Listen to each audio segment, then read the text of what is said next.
Hey, young lady, welcome. Hey, hi, Michael.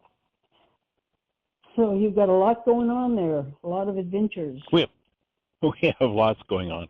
Closing, gardens are winding down, so closing down the garden before we leave too is just, we sowed a cover crop yesterday and covered it all with soil, and so it's been a busy day or so, and we'll be busy Wow. until we leave, and then we'll get a little bit of quiet time. Nice. So what's exciting in your world?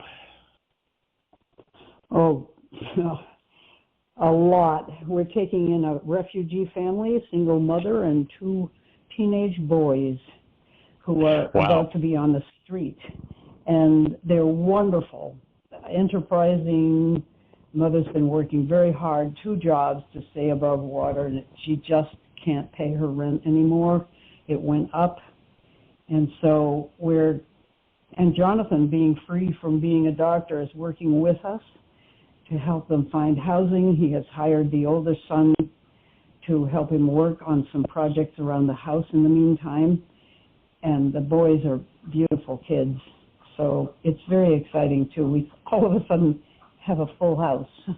They're not here quite yet, but they're moving in momentarily. Awesome. Well, I acknowledge you for that generous contribution to the community. It's pretty powerful. Well, I had a friend who used to do things every once in a while in the community and say, how do you do this? And he said, if it comes across my path, I'll do it if I can. He said, I don't seek stuff, but it comes across my path, and it seems like the obvious thing to do. And this is definitely what's happening here.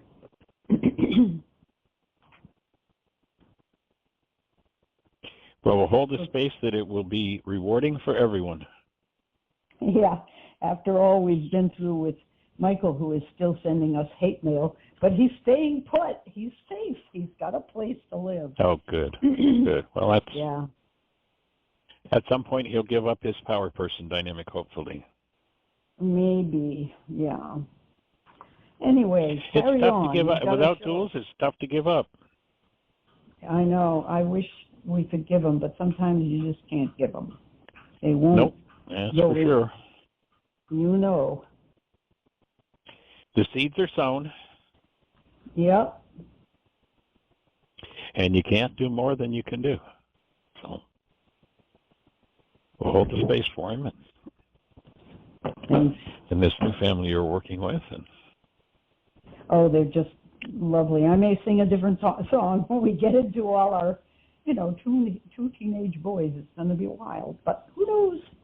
Yeah. Where are they from? Anyway, I know you. Iraq via Turkey. She's fluent in Arabic, Turkish, and English, and the boys are fluent in English and Arabic and Turkish, I think, too. So she's in school along with 2 jobs. She's doing a night job and a day job. She's in school to become an interpreter, and she's a crackerjack, very energetic, bright, loving, bright-spirited person. So she's going to be, I just feel as if she's going to be okay. Her inner self is just gorgeous, and she's been through a lot. Yeah. Yeah. I don't envy anybody in that area of the world right now. It's definitely a focal point for a lot of trauma. And the boys love. It's wonderful to hear.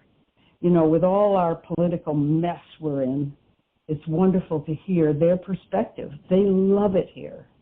They say you have no idea how wonderful it is to be living here. Good to hear. Well, I can imagine that if you're living in a place where you don't know if a bomb's dropping on your home today or tomorrow, this would definitely be paradise. Right. I think it's more than that, though. I think they really there's something about this place that they hadn't found anywhere else. They are Iraqi, but they got as far as Turkey. They wanted to come here 11 years ago, and they were detained in Turkey for 10 years before they could get this far. Wow. So, isn't that amazing?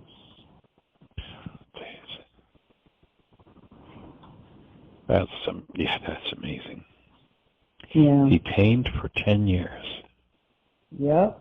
I don't know why they couldn't get out, but she finally got out and just never gave up hope. I mean, the spirit of this woman is unbelievable.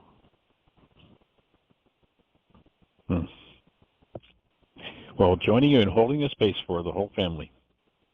Yeah, thanks, Michael. Everybody that I've ever known from the Middle East has been really very sweet people. I don't quite get why all the conflict there, but yeah, I mean, on a personal level, I've known many people over the years. Lebanon, Israel, right. Iraq, Iran. It's just amazing, and who knows what the game is. Who knows? Well, anything else on your mind for today? No, you go ahead. I know you've got an agenda there. Oh, we're rock and roll. We're going to start a new book today. If we get to it, we'll see how questions go.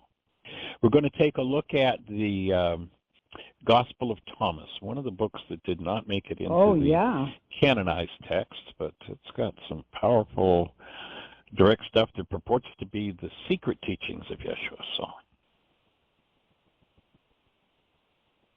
wow, good. That's what we're going to start on. Yeah, instead of being a narrative, it's just a series of things that he is purported to have said. So we'll see how it goes. Yeah, great. All right. Well, Miss Jeannie? Yes, we have an email before you get started on the Book of Thomas. And it's actually from one of our gentlemen who is doing the conversions for the YouTube channel. And he says, Good morning, mind shifters. What is your take on the parable of the rich man and Lazarus found in Luke? Using the Greek interpretation, Jesus tells the story of a wealthy man who lives in luxury and a poor man named Lazarus who suffered outside the rich man's gate, longing for scraps of food. When both men die, Lazarus is taken to Abraham's side, often interpreted as paradise or heaven, while the rich man ends up in torment in Hades. Are there any Aramaic insights that tell a different story? I don't know of anything from the Aramaic that would change that basic understanding. When you think in terms of living in a world of perception and being good at the games of the world and being on top of the world and what the world calls successful, certainly the distraction from the inner work is probably much more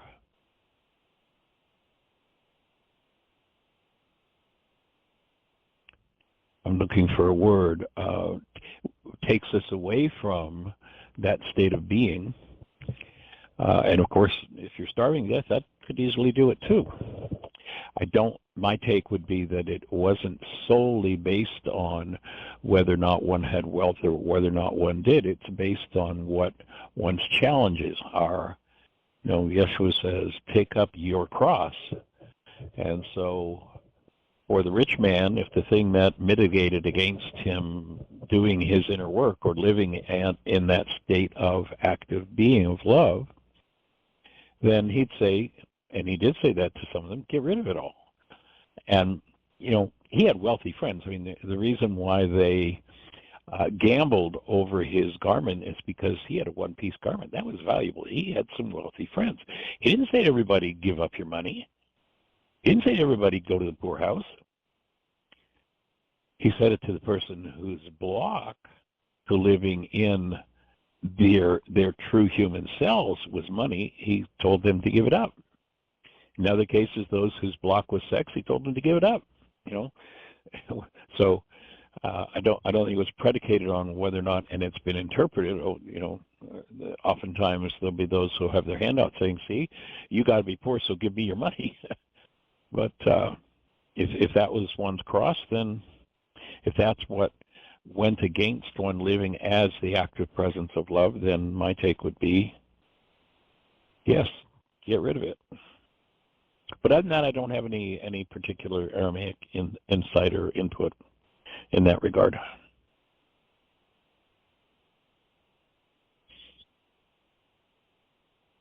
Miss Jeannie? I was just looking up, actually there's a qbible.com that has Aramaic New Testament, and I was just reading real quickly to see if it says any difference. The only other thing that I know is that he's talking in a parable, because there's several Right, it's not literally about money. In that chapter. And but it kind of says the same thing, you know. Abraham said, you know, when the rich man then calls to Abraham and says, send Lazarus, that he could dip the tip of his finger in water to moisten my tongue, for I'm tormented in this flame. And, you know, so all he's wanting was a drip of water from Lazarus, and Lazarus was begging for the scraps off of his table, and he wouldn't give them. And Abraham says, remember that thou received good things in your lifetime, and Lazarus had evil things, but behold, now here he is at rest, and you are tormented. And with all of these, there's a great barrier between us, that they who would pass from here to there cannot, neither can you pass from there to here. And then he goes on to say, you know, I will send somebody to my father's house because I have 5 brothers, and I don't want them to end up here. So he says, well, they have Moses and the prophets. Let them hear them. And he said, no, my father Abraham, but if one would come to them from the dead, they would repent.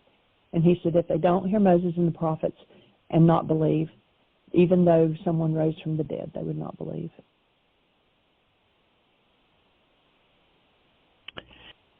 Whatever your cross is, give it up. If it's hostility, if it's power person, if it's money, possessions, whatever mitigates against living as the active presence of love. And therefore being in the community of love, which is a proper Aramaic interpretation of the words, the kingdom of heaven.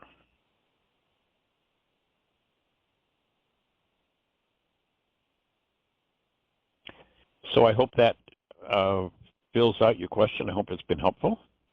And beyond that, anybody in the phone queue with a hand? Now, we completed the end of suffering. Our apologies for not being on the show yesterday. Blog Talk was down. It happens every once in a while. We're certainly appreciative of them for all the years they've given us the wonderful service that they have, and once in a while they have problems. Back there a few months ago, they really stretched it, but I don't know, aside from that period back a few months ago, we probably haven't missed a day more than maybe 3 or 4 times in 14 years. So, and believe it or not, that was last December and January. Really, almost a year ago. Time flies. Time flies when you're having fun. The only hands up were up when they were talking to Dr. Tim, so there's no new hand up. And I know we didn't know whether Michael Teddy was going to join us or not, but he's not on. So I'd say go for the new reading. Okay. So, well, let's put the request out. So we just spent the last 3 or 4 days talking about the book, The End of Suffering. And I would imagine that may have resonated some questions for those who were listening. So let's open the opportunity to see if there are any questions from what we did the last 3 days on the end of suffering.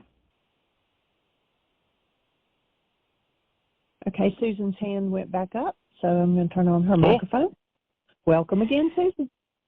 You know, Michael, it occurred to me that you were channeling, and I don't know whether we need to even bother with that word, but that book, it's like you had a pipeline going.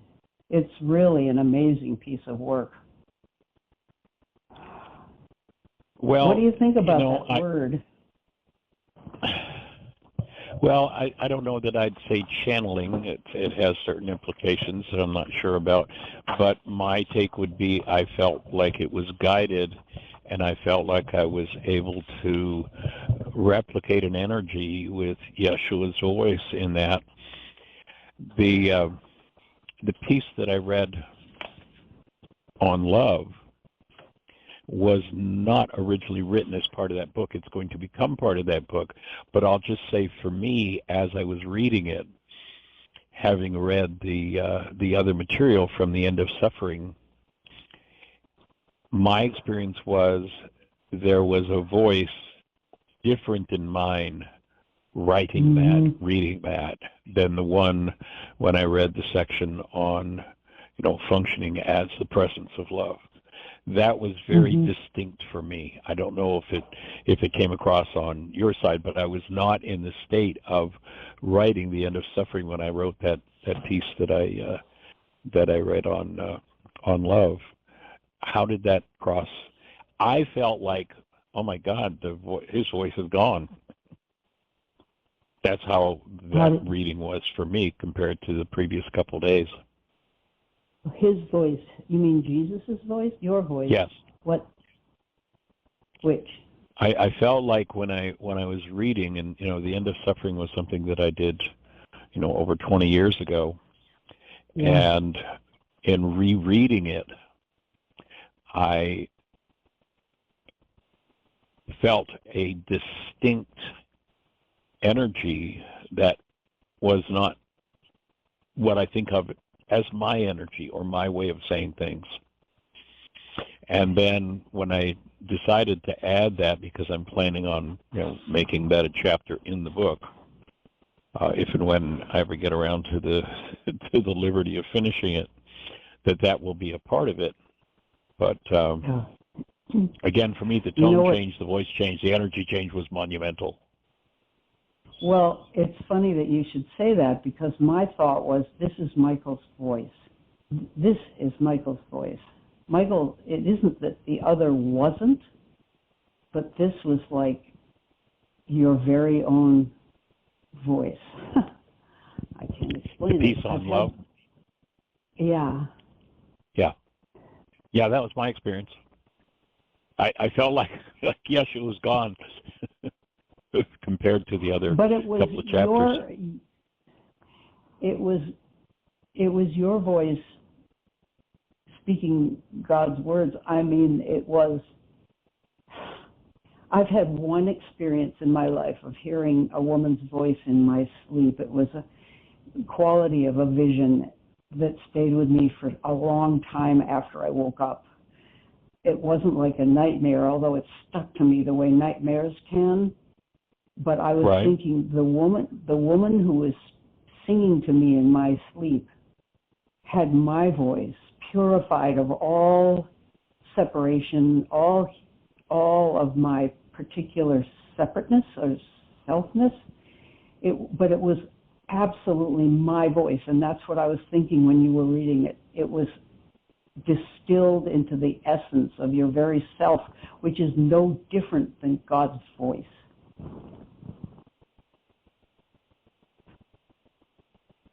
I'm not sure what all the ramifications are of that, but there was an authenticity about it. Yeah. When I say there was an authenticity, it sounds as if I'm commenting in comparison to the other stuff. That isn't what I mean.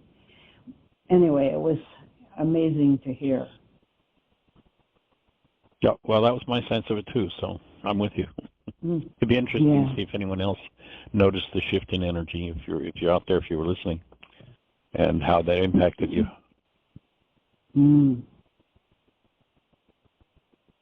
I think it inspired your listeners to go into a kind of state.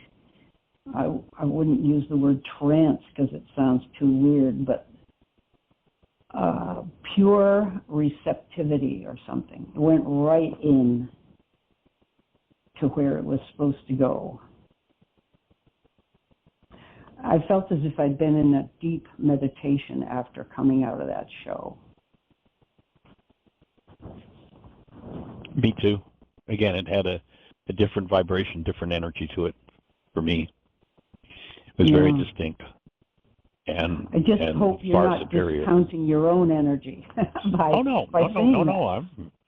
I'm happy with what I'm doing. I just noticed the energy shift. Yeah. No, I'm perfectly fine with that. Good.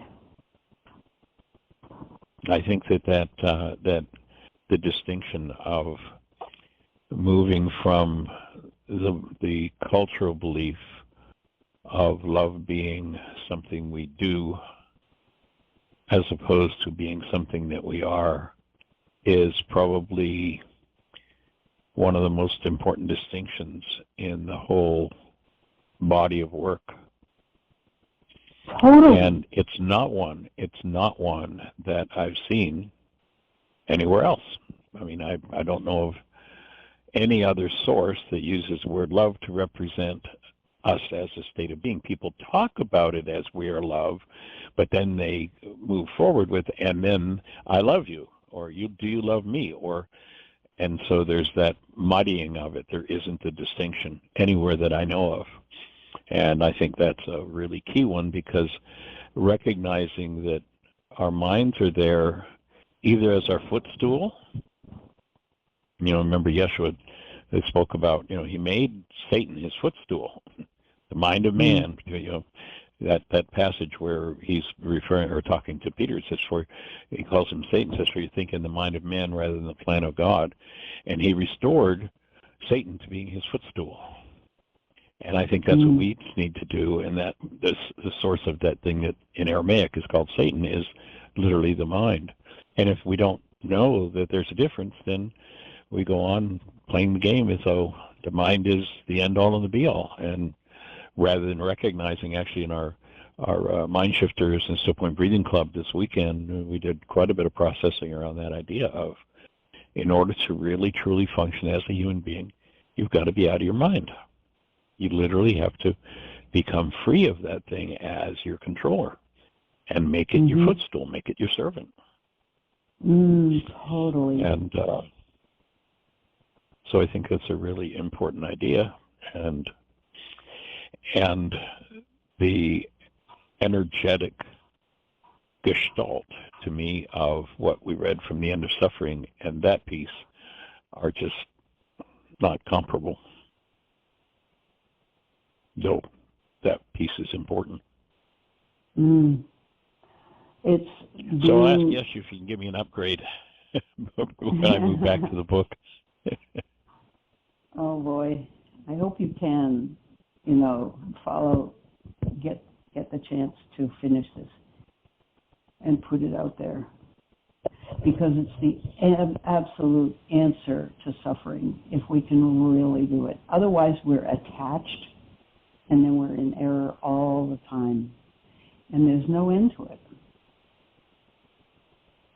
Yeah, when you start realizing that what resides in our genes is 1,000 generations of energetic patterns, many of them unresolved, and as the mind presents them, unresolvable.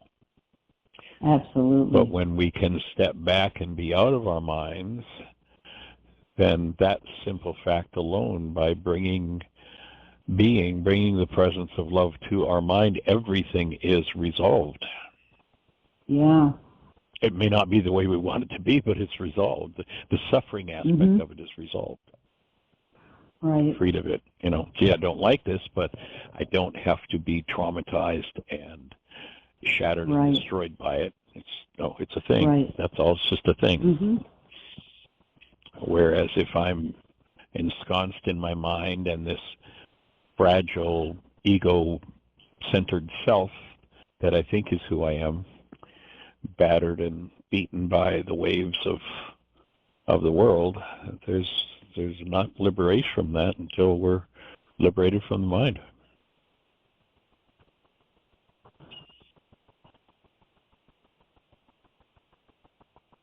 So I'm with you on that one. It's a great relief. Well, when you talk about the next layer and the next layer, there is an element of, yikes, am I ever going to get through this? But this is the answer to that, is you do your work, you go to the next layers, but we are being met from the other side by this opportunity to have the whole thing dissolve with a certain kind of understanding, but it's not a mental one. It's like a gut. I don't know what it is. But anyway, you were in there. You were doing that. Yes. Yes, yes, yes. Awesome. Awesome? Yeah, you. All right. What fun. All right, well, let's look at the Gospel of Thomas. If you have no other thoughts. Okay. No, you go ahead. Okay. Miss Jeannie, do we have anybody else in the phone queue with a hand up, or anything happening in the chat room? No, it's all quiet. Okay, well, let's take a look then. The Gospel of Thomas is a text that was not canonized by the Council of Nicaea. However, it purports to be a text that was written down by Thomas Didymus, and as opposed to being a narration about Yeshua's life, what this text purports to be, and it has some of the really core, key stuff in it, is, you know, where he spoke in the scriptures. He speaks of to his disciples. He says, you know, I speak to them in parables, i.e., because they don't have the brain cells to get the teaching directly. You know, it's interesting, in researching all of that, there's some who say he spoke in parables in order that they would not understand. That's their interpretation of some of those words, as opposed to, if you don't have the eyes to see and the ears to hear. You know, he says, my teaching is for the whole world. It isn't, you know, Judaism wanted to reserve it for the Jews. And he's like, no, this is for everybody. And so I think that belies the idea that he gave people parables to keep them out of the core teachings. But he said to the disciples, I'm going to give you the straight goods. I'm going to just go straight for the core of it. And so these are the words that he purportedly spoke. It's not long. It's 117 sayings. But I'd like to open up to looking at each of them and opening a discussion if there are thoughts, if there are questions, for everybody to participate and take a look at what he says here. And the first statement, and he said, he who shall find the interpretation of his words shall not taste of death. And my take is that what he's saying there is that if you understand the core of my teachings, you will understand what has killed everyone that has ever lived in your bloodline, and what, if you've not resolved it yet, is marching you toward death.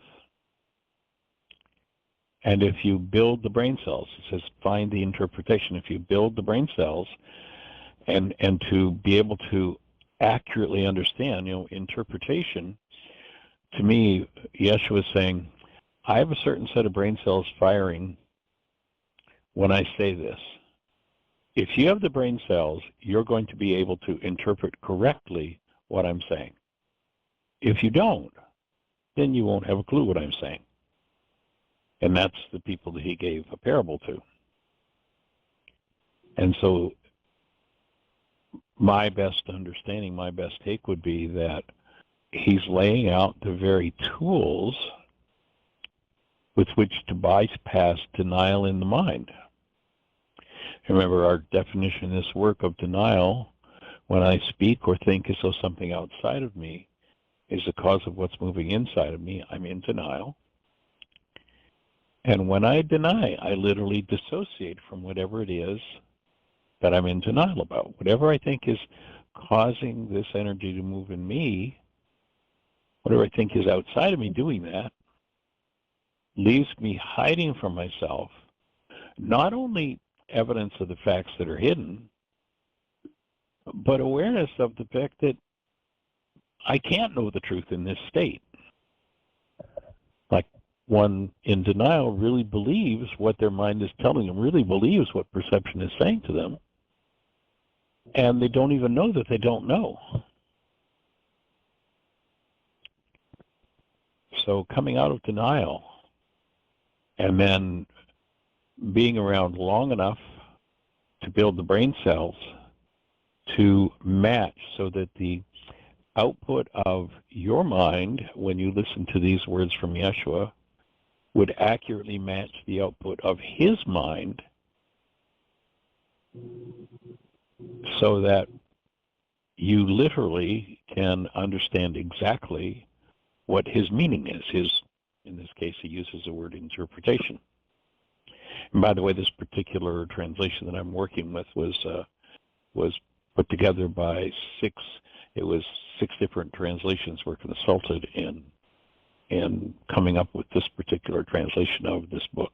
Build the brain cells, and he's saying literally there is a reason why we die, and it's not a natural thing. It fits perfectly with what he said in Revelations, where he says, to he or she that overcomes, they will not taste of the second death. They will become a pillar in the temple of my God and shall go out no more. Obviously, the temple is the body-mind unit. A pillar is a fixture. It's not going anywhere. And shall go out no more. In other words, we're going to stop killing ourselves. My take is that all death is suicide. We do it to ourselves.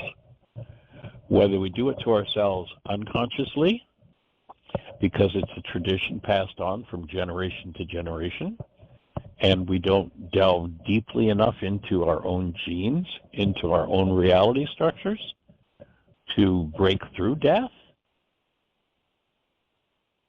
And there will be many who will say, wow, that's just silliness. Well, okay, it's maybe silly. You might think that. Or here is my take with this particular thought, is that if it is silly and you take it on and do the work that he's speaking about, it won't hurt you.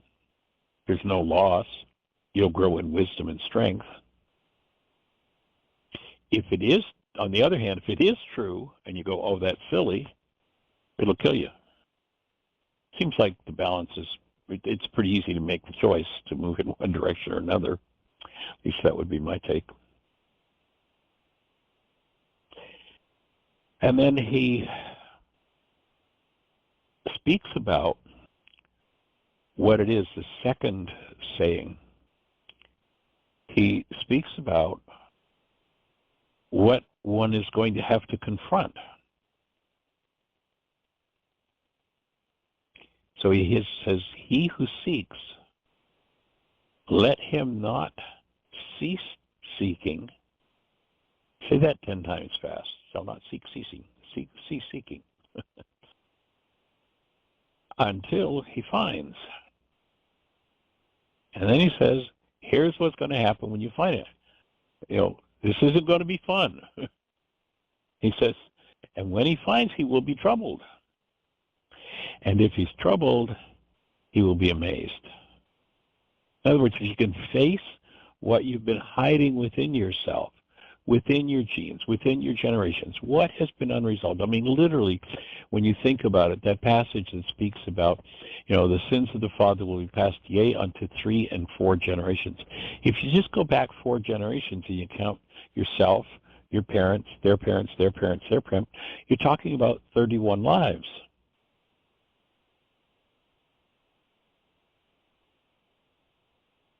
If nobody told me that the dramas, the traumas, and literally the energetic pattern that killed the 31 lives that went before me, or if there's still parents or grandparents alive, at least the 8 or 16 before them,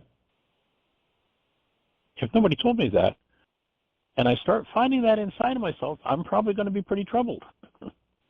As you begin to understand what it is you're going to face, you grow in strength and the ability to process through those things. You're not smothered by them. You're not lost in them.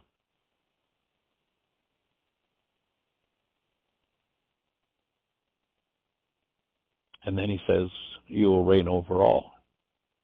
In other words, you're going to be in a state of peace and awareness, and everything in your life is going to flow in service of your life.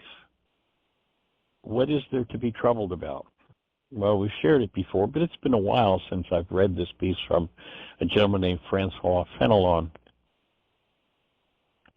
This is a man who died in 1715, so he didn't write it. When I read this to people, privately, oftentimes it'll come up in a session, and I'll read it. It's like, well, did you know about me, and did you write just for me? It's like, no, this guy died in 1715. So it was written prior to 1715. But he speaks about it, and it follows in perfect line with the first two insights. You're going to start cleaning up your multi-generational database. That's number one. You find the interpretation of my words, you're not going to taste of death. You're going to overcome the now, you're going to clean it up. And what you're going to find in there as you're cleaning up is going to be pretty messy. So you're going to be troubled. But if you move forward and do the work required, you'll be amazed and you'll have charge of your life. What does Francois Fenelon say we're going to face?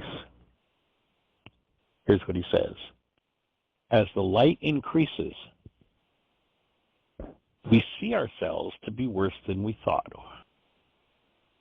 We are amazed at our former blindness as we see issuing forth from the depths of our heart a whole swarm of shameful feelings, like filthy reptiles crawling from a hidden cave.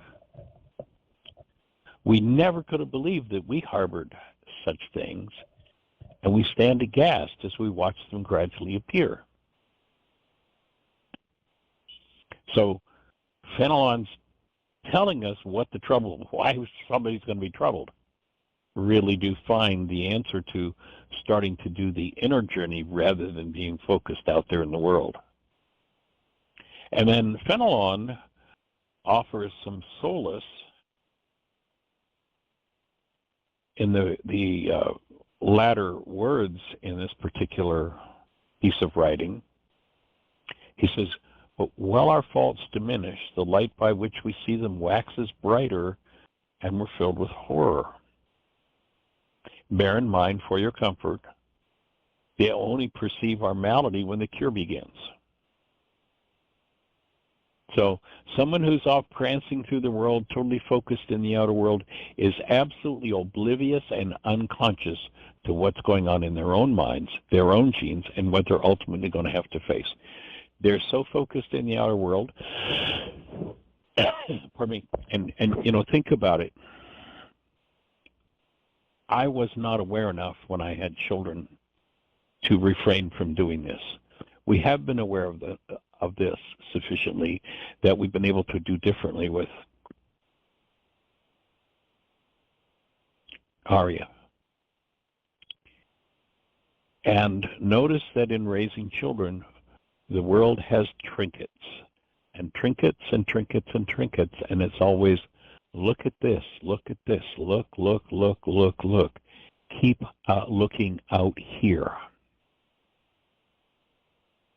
I wish I had the awareness to bring my children more into the inner world, which we've done with Arya, and when it's time to do meditation, she'll instantly sit down and automatically sit down cross-legged, though neither Jeannie or I do. She'll sit down cross-legged, and she'll speak and guide us through the whole meditation at the age of 6. So she's very well aware of the inner world, which most have never been made aware of.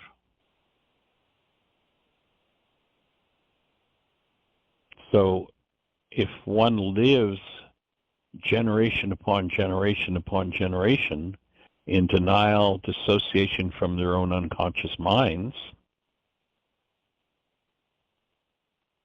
then there's going to be disturbance. And as the light's turned on, the disturbance is going to become greater.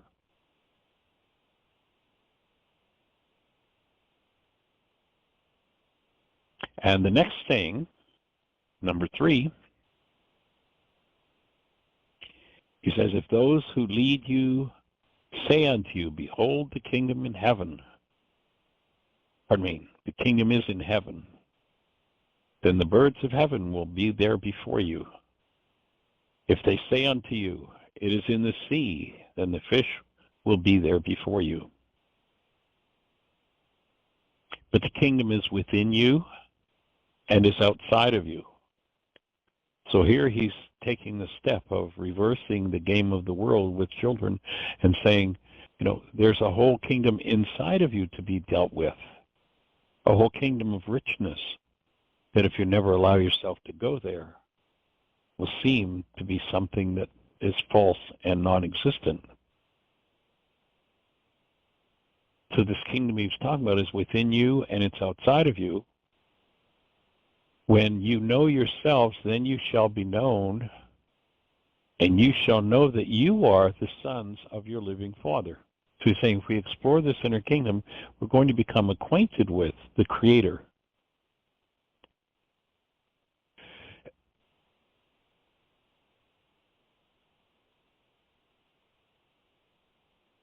The source of active present love that flows from within us. So we'll know that we are the offspring directly of that true state of being.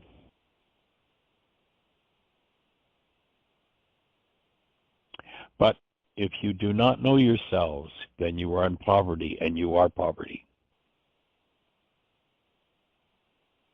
So the richness of life, have all the riches you want in the outer world. Nobody's taken one scintilla of it with them. If in fact we are eternal beings, does it make sense to invest everything? I'm not saying don't invest in things in the world, but does it make sense to invest everything in the world that in less than 100 years, if you're living the average life, that those things are going to be gone? Does it make sense? I mean, it's ridiculous.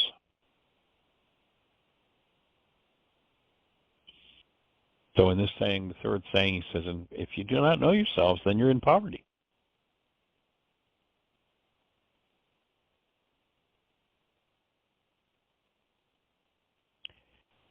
And then he points to where the return takes place. You'll remember in the traditional scriptures, he says, be as a little child. Parallels saying number 4 perfectly.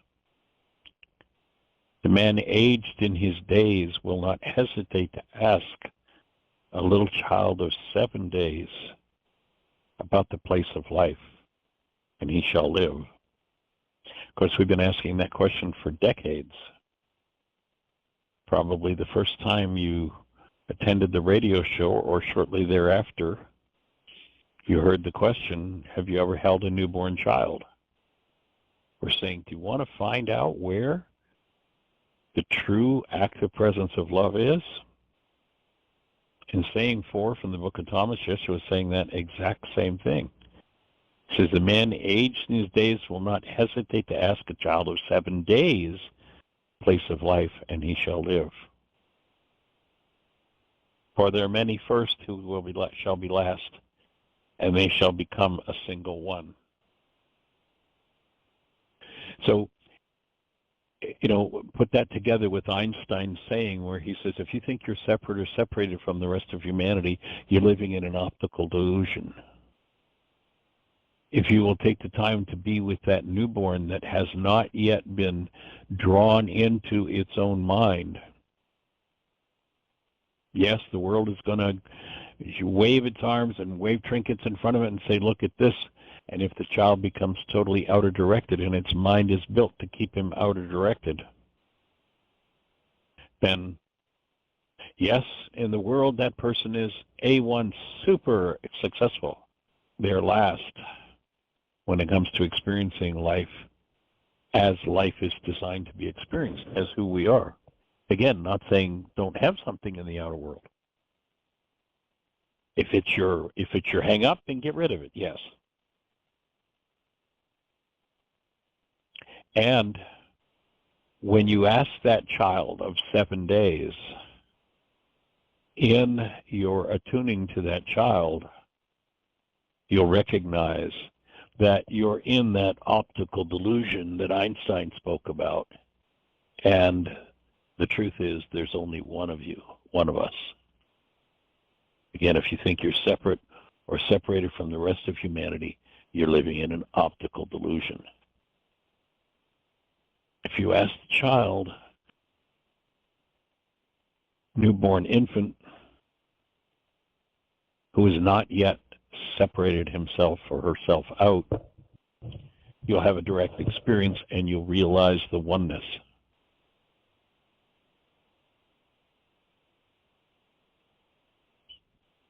So those who are fully externally focused, they're going to be last. They're just not going to have any comprehension of that inner world.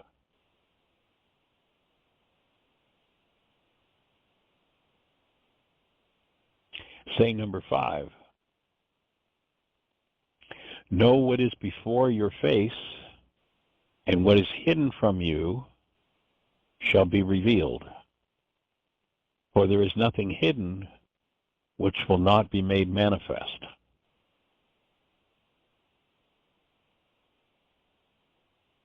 If we are able to attune ourselves to the actuality, when he says before your face, what I hear him saying is, know the actuality of the world of the Creator.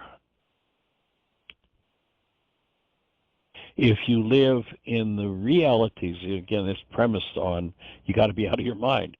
If you live in the realities, the constructs of your mind, then you're going to be shown a world much different from the actual world that you're a part of, living in that false reality structure. If you're in the actuality, then what was hidden from you will be revealed. You'll understand, you'll see. And then you'll recognize that that which is made manifest, you are a participator in bringing it into expression, into existence.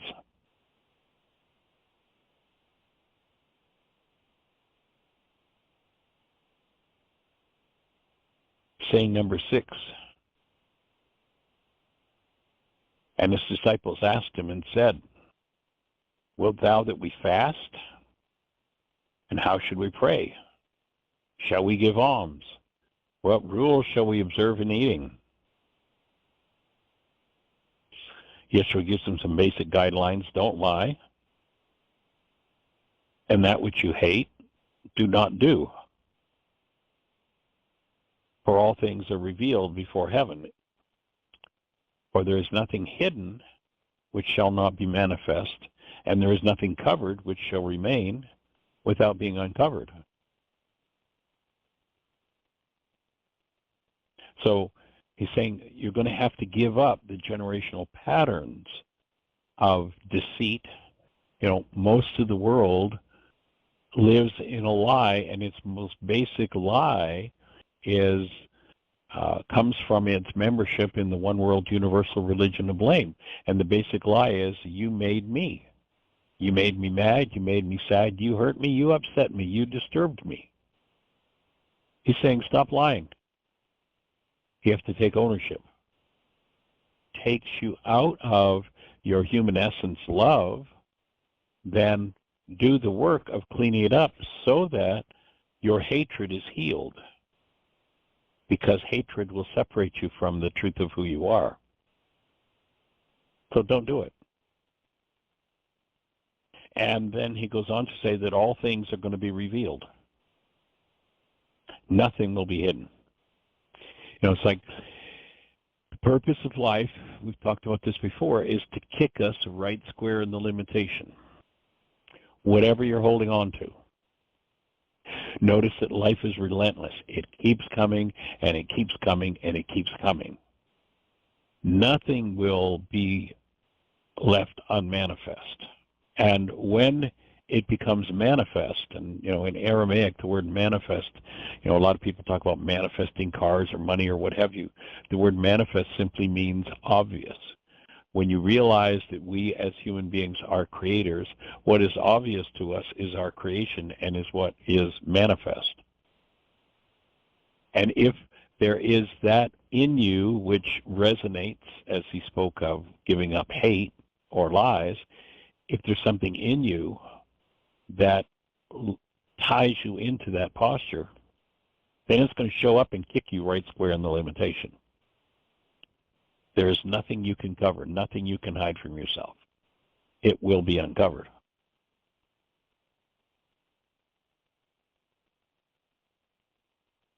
Saying 7, and this one seems a little bit strange, especially in this culture. Blessed is the lion which the man shall eat, and the lion shall become man, and cursed is the man whom the lion shall eat, and the lion shall become man. What he's talking about here is the fact, again, of oneness, and the lion would be symbolic of the aggressive, hostile, or attacking nature. And if you metabolize attack, then you will become like that lion. And then what will happen is that attack mode will devour you.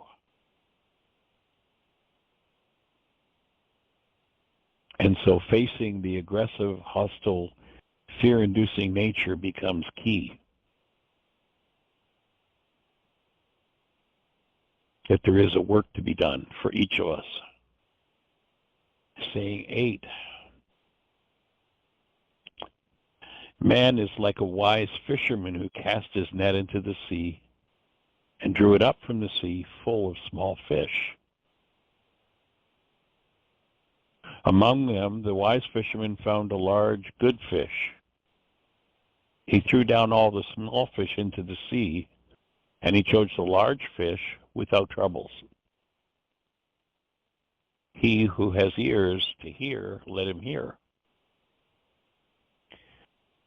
And my offering on this particular saying is that he's saying, understand what has value to your eternal life.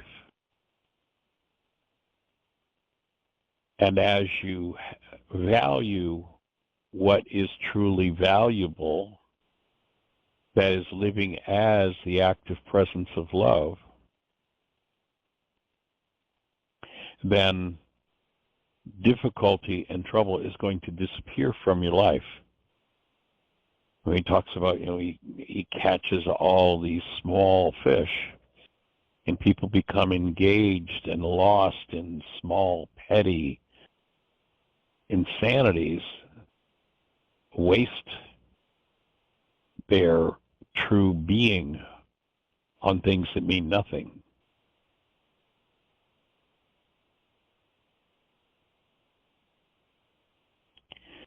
And then saying 9, which will be the last one for today. We're just down to the last minute and a half or so.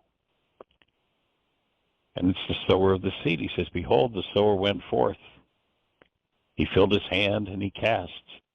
Some fell on the road, and the birds came and gathered them. Others fell on the rock and sent no root down into the earth, nor did they sprout any ear up to heaven.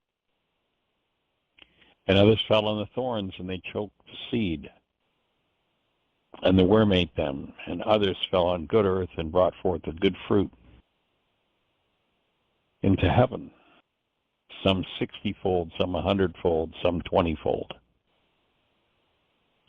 So, and in the canonized scriptures, he speaks about the word as being the seed, and that if the word that leads people to understand who they are as human beings falls into a mind that's filled with hostility or fear, that would be the worm and the thorns that choke them out. Someone who comes from a family system with no brain cells for being, and that conversation just becomes a waste of time. There's no room for any of it to land. And oftentimes that person will take decades of drama and trauma before finally one day they wake up and go, oh, maybe there's something meaningful here. And the final portion of that saying, and others fell on good earth, others fell on good earth and brought forth good fruit unto heaven, some 60-fold, some 100, some 20-fold. And this acknowledges we as human beings, as creators, and as creators, we have the right to increase.